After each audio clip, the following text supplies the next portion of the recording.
strip my bands of fabric first. I cut so I have some salvage edge still going on, which is great.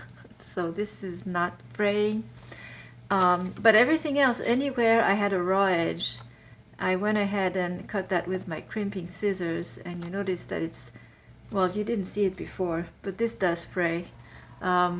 This fabric does fray, so the crimping scissors really reduce the fraying. So I could go ahead and start putting my skirt together this way. But I'm gonna make the time and thread investment of further fortifying the fabric by running a row of long stitches everywhere except where I have a salvage seam, and that further stabilizes and will 100% reduce fraying, so that when I put this together, if for any reason there's a tug on the skirt, there's less chances that my seams will come undone, will rip.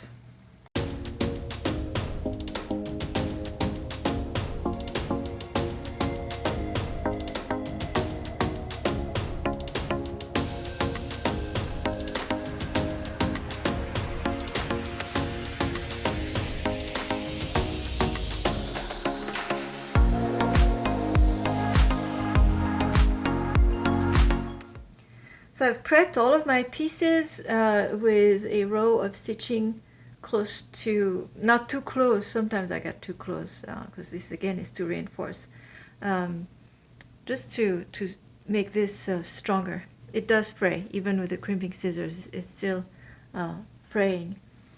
So now I need to go back, and on the top of each rectangle I'm going to have to work a row of based stitches. Actually, I'll do a double row, and this is to do the gathering. So this is a good time to look at the pattern and make sure that it's held upright.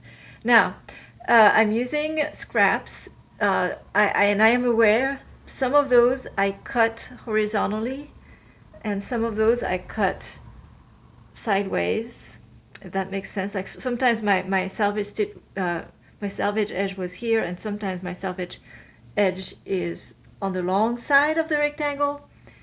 So I know I don't have a consistent orientation.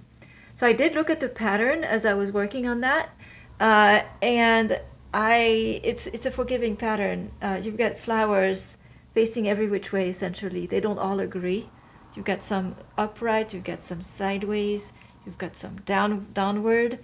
So I'm going to double check and make sure that it's still, like, I'll have to make a decision on which way I want up on each of my rectangles, and then work a double row of based stitches.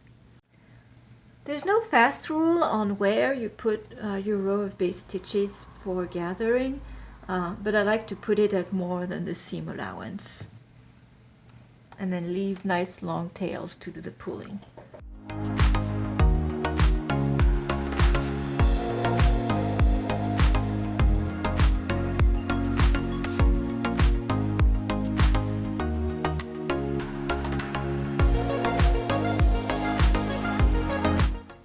Here's the tier 1 all finished. Well, pre-treated, I would say. Crimped on the edges, a row of stitches all around. This is a salvage edge, so I left it like that. And then I have this double row of based stitching that I'm going to use to do the gathering. Tier 1 is all in one piece.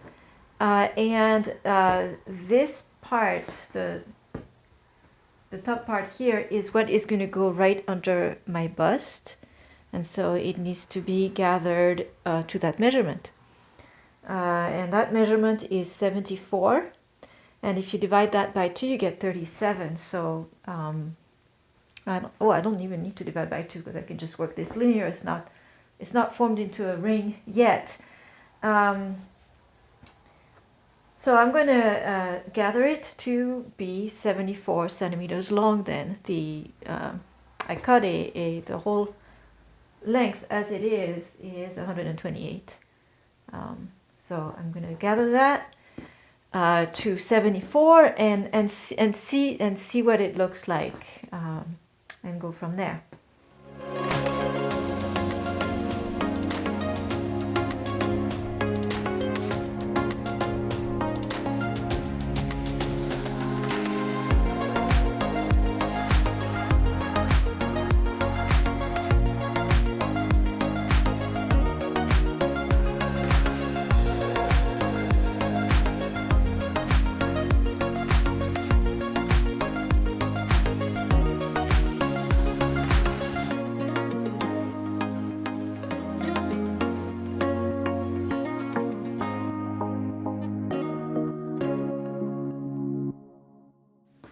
So this is what it's going to look like. So I did this gathering even though I don't have the bodice yet, and so I'm nowhere near the stage where I'm going to be attaching this to anything really. But before, my plan is to assemble the skirt and then make the bodice. The bodice does not exist yet. So I'm going, but I do want to make the skirt, and then the upper part of the skirt, which is this, is not gonna get finished until I get the bodice. But I did this test gathering to just see what it looks like, and to see that it's good. So why did I have to do this test even though I don't have the bodice yet? Because let's say this gathered too much, and then I decided that I had to cut this band shorter, then that will determine what happens to tier 2. Tier 2. But now that's finalized, so I know that tier 2 needs to be gathered. So tier 2 is going to be set because tier 2 needs to attach to the bottom of tier 1, and tier 1 now has its length that's all set.